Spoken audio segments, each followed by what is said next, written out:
पढ़ेंगे। एक और जनजाति, राजस्थान की सबसे बड़ी जनजाति मीणा जनजाति थी, उनका आंदोलन पढ़ेंगे। बेसिकली अपने जयपुर के अंदर ज्यादा जनसंख्या निवास करती थी, इसलिए जयपुर वाले मीणाओं द्वारा आंदोलन किया गया था। मैंने जब हिस्ट्री पढ़ाई थी तो मैंने और बताया था आपको कि राजस्थान में 2 रियासतें ऐसी थी जहां पर कभी मीणा जनजाति राज किया करती थी, बूंदी और जयपुर। बूंदी में बाद में मीणाओं की जगह पे चौहान आ गए थे, जिनकी एक ब्रांच हाड़ा आ गई थी, और जयपुर में मीणाओं की जगह पे कछवाहा आ गए थे। जयपुर में जब दुल्हा राय इन मीणाओं को हरा कर कब्जा करता है यहाँ पर, तो इन मीणाओं ने वापस प्रतिरोध किया और कछवाहों को कहा, भाई तुम कौन होते हो हमारी जमीन पे कब्जा करने वाले। वो जो राजा थे उन्होंने थोड़ा दिमाग लगाया और उन्होंने दिमाग लगा के जितने भी मीणा नेता थे बड़े बड़े, उनको कहा कि भाई तुम लोग आंदोलन क्यों कर रहे हो हमारे खिलाफ। उन मीणा नेताओं ने कहा कि यार आंदोलन क्यों ना करें, तुमने हमारी जमीन दबा ली पूरी की पूरी। और राजाओं ने कहा, उन कछवाहों ने कहा कि यदि हम तुम्हें जमीन दे दें तो कई नेता थे, उन्होंने कहा कि ठीक है भाई, जमीन दे दोगे तो फिर अपना मामला सलट सकता है। तो राजाओं ने खूब सारे ऐसे मीणा नेता थे जिनको जमीनें वापस दे दी आंदोलन को दबाने के लिए। वो जो मीणा थे वो हो गए जमींदार मीणा। कुछ लोग अभी भी बचे हुए थे और उनको कहा गया कि भाई तुम आंदोलन क्यों कर रहे हो, तो उन्होंने कहा भाई हमारी जमीनें वगैरह सब छीनी गई है। तो राजाओं ने उनको एक दूसरे काम पर लगाया और उनको कहा, यार क्या ऐसे काम करते हो, आप लड़ाइयां वगैरह करोगे, आप हमारी पुलिस हो, आप आज के बाद हर गांव की रक्षा करोगे, आप आज के बाद हर गांव की चौकीदारी करोगे। तो यहाँ के राजाओं ने मीणाओं में 2 ग्रुप बना दिए थे, जिनको जमीनें दी गई वो जमींदार मीणा हो गए, जिनको चौकीदारी के अधिकार दिए गए वो चौकीदार मीणा हो गए। और चौकीदार मीणाओं को खूब अच्छी अच्छी जगह पर रक्षक के रूप में नियुक्त किया गया था। और वाकई चौकीदार मीणाओं का जयपुर रियासत के इतिहास के अंदर अविस्मरणीय योगदान है। कई पीढ़ियों ने लगातार जयपुर की रक्षा के अंदर अपने बलिदान दिए थे, इस देश के लिए वो न्यौछावर हुए थे। खूब साल तक ये व्यवस्था चलती रही, सब लोग मिलजुल कर रहते रहे। तो 2 ग्रुप हुआ करते थे अपने यहाँ पर, एक तो जमींदार मीणा और एक चौकीदार मीणा। तो चौकीदार मीणा रखवाली का काम किया करते थे, एक तरीके गांव की पुलिस हुआ करती थी। जमींदार मीणा जिनको बड़ी बड़ी जमीनें वापस दे दी गई थी। अंग्रेजों के आने के बाद इस व्यवस्था के अंदर बदलाव आया। जब अंग्रेजों ने पुलिस बनाई तो जो चौकीदार मीणा थे ये पूरी तरीके से बेरोजगार हो गए। इनके पास में अब कोई ढंग का काम नहीं बचा। ये अब क्या करें, अब कोई काम नहीं बचा तो इनमें से खूब सारे लोगों ने लूटपाट करने शुरू कर दी, चोरियां करने शुरू कर दी, लूटपाट और चोरियां करने शुरू कर दी।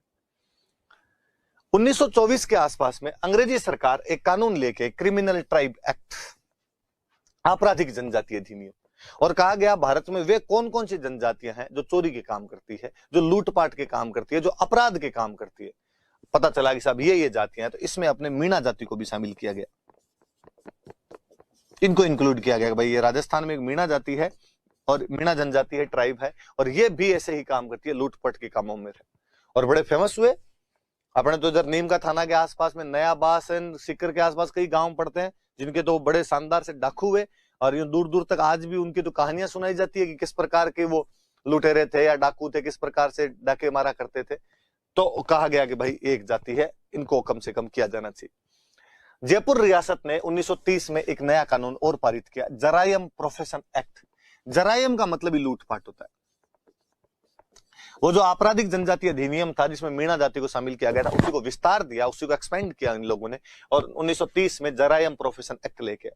और इस जरायम प्रोफेशन एक्ट के तहत कहा गया कि प्रत्येक मीणा महिला पुरुष को दिल्ली थाने में हाजिरी लगानी जरूरी है।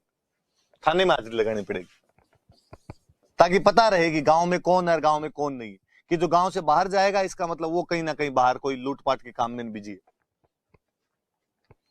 तो प्रत्येक मीणा महिला पुरुष को थाने में हाजिरी लगाना अनिवार्य कर दिया गया। अब ये तो बात बहुत गलत है भाई। हाँ, इसमें कोई दो राय नहीं कि इन लोगों में से बहुत सारे लोगों ने लूटपाट करने शुरू कर दी थी, पर इसका मतलब ये थोड़ी है सारे करने लग गए थे। 100 में से 2, 3, 5 होंगे, 10 होंगे, 90 तो नहीं है। न्याय व्यवस्था का सिद्धांत तो ये कहता है कि भले 100 अपराधी निकल जाए पर एक भी निर्दोष फंसना नहीं चाहिए। यहां तो उल्टा हो रहा है। यहां 10 अपराधियों को पकड़ने के लिए 90 निर्दोषों को और पकड़ लिया गया।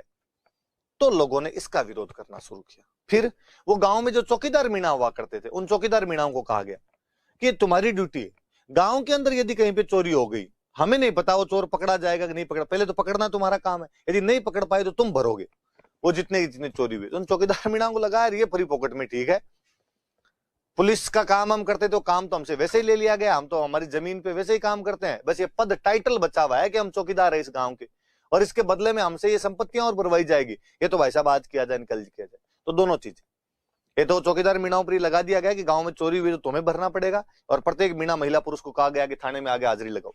थाने में आगे गिने कि इस गांव में 100 आदमी है, आज कितने 98, दो कौन कौन नहीं, ये नहीं। अब आसपास में कोई चोरी होती तो इन दो को पकड़ के। इन गलत चीजों के खिलाफ लोगों ने आवाज उठाई और मीणा क्षत्रिय महासभा बनी।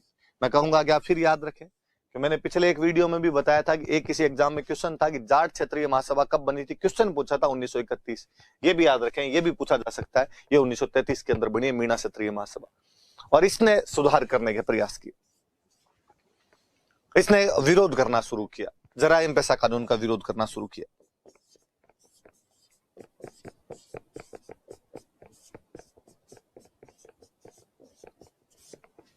किस जराइम पेशा कानून का विरोध किया जाए, इन्होंने जराइम पेशा कानून का विरोध करना शुरू किया।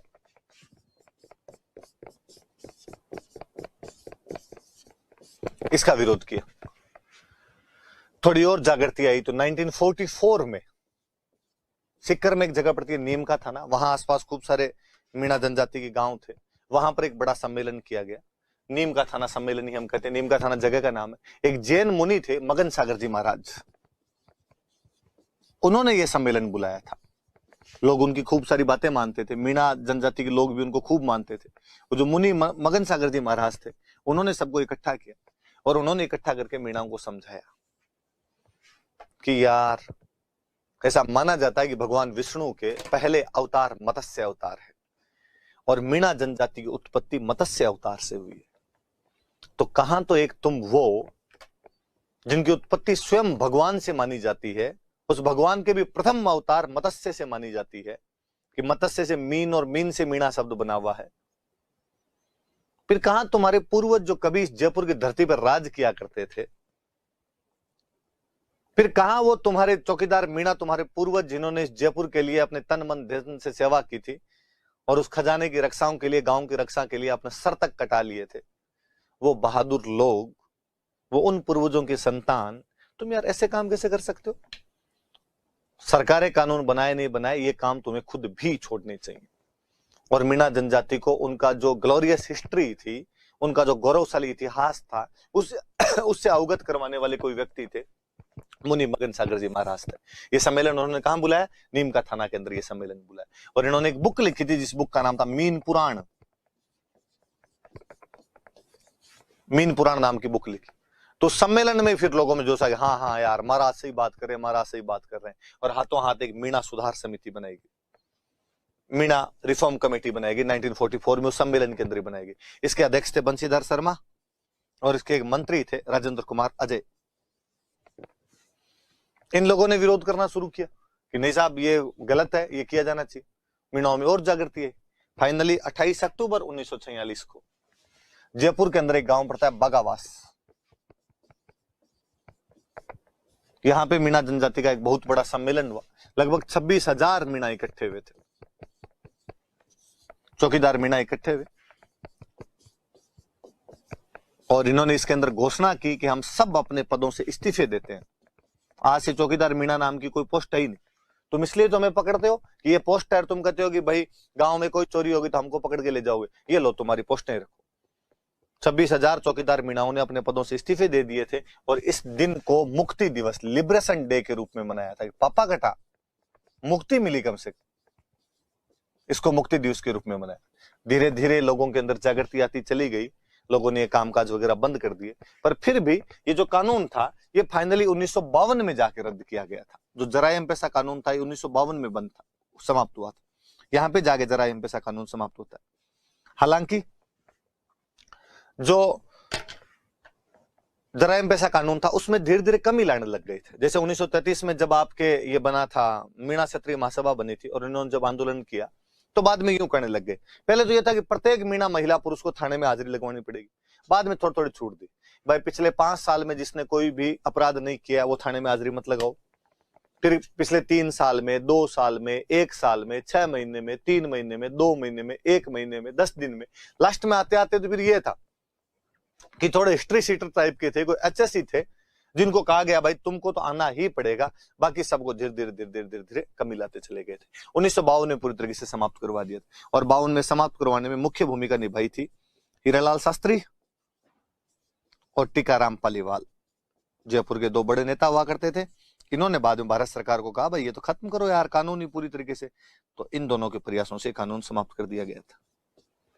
कुछ नेता और भी थे, लोकल जो नेता थे वो थे कौन, तो छोटू राम जी जरवाल थे, छोटू लाल जी जरवाल थे, महादेव राम पबड़ी थे और जवाहरलाल जी थे। इन्होंने एक संगठन बनाया था, मीणा जाति सुधार समिति नाम करके एक संगठन बनाया था। मीणा जाति सुधार, वो तो एक मीणा सुधार समिति जो एक बनी है, इन्होंने उससे भी पहले ये बना ली थी मीणा जाति सुधार समिति। शुरुआत में इन लोगों ने भी प्रयास किए थे, तो इनके नाम भी याद रखना। एक और बड़े व्यक्ति ने इनके लिए प्रयास किए थे, ठक्कर बापा। आदिवासियों के बहुत बड़े नेता हैं ठक्कर बापा। मैं चाहूंगा कि आप इंटरनेट पे सर्च करें ठक्कर बापा के बारे में और इनके बारे में भी जानें। ठक्कर बापा ने जयपुर के प्रधानमंत्री को लेटर लिखा था, और जयपुर के जो प्रधानमंत्री हुआ करते थे उनका नाम था मिर्जा इस्माइल। मिर्जा इस्माइल नाम के जयपुर के पीएम थे। इनको भी इन्होंने ठक्कर बापा ने पत्र लिखा था और कहा था यार ये समस्या है तुम्हारे राज्य में, इसका ध्यान दिया जाए। लास्ट में जब सवाई मान सिंह सेकंड अपने जयपुर के राजा हुआ करते थे, तभी मिर्जा इस्माइल अपने जयपुर के प्रधानमंत्री हुआ करते थे। हम कहते हैं जयपुर के निर्माता कौन, तो जयपुर के निर्माता तो है आपके सवाई जय सिंह। पर क्या आधुनिक जयपुर के निर्माता कौन, तो मिर्जा इस्माइल है। आधुनिक जयपुर, मॉडर्न जयपुर के निर्माता जो है, बाहर वाला परकोटे के बाहर का जो जयपुर है, इसके पीछे की प्लानिंग किसकी है, तो मिर्जा इस्माइल की। इसलिए जयपुर की सबसे बिजी रोड, सबसे व्यस्ततम रोड का नाम ही मिर्जा इस्माइल रोड है, जिसको अक्सर लोग MI रोड के नाम से जानते हैं। तो MI रोड कहिए या मिर्जा इस्माइल रोड कहिए, वो एक ही बात है। ठक्कर बापा जो आदिवासियों के एक बड़े नेता हुए, मध्य प्रदेश में, राजस्थान में कई आदिवासी आंदोलन चलाए, उन्होंने मिर्जा इस्माइल को लेटर लिखा था और कहा था इस मामले का ध्यान रखा जाना चाहिए। तो कोई पूछे कि भाई कौन से आंदोलन के अंदर ठक्कर बापा भी जयपुर वालों को लेटर लिखते हैं, तो मीणा आंदोलन की बात है जिसके अंदर ये लेटर लिखा गया था। तो ये भी याद रखना। ये हमारे मुख्य से जनजातीय आंदोलन थे जो पढ़े हैं। हम कल की क्लास में अब राजनीतिक जन जागरण शुरू करेंगे, जब जनता उठ खड़ी हुई थी। हम उन प्रजामंडल आंदोलनों के बारे में जानेंगे, पर हम ये भी देखेंगे साथ साथ के अंदर कि और कौन कौन से संगठन थे जो ये प्रयास कर रहे थे, क्या कारण थे जिनकी वजह से राजस्थान में पॉलिटिकल अवेकनिंग आई थी। तब तक आप ये सब याद कीजिए। Thank you.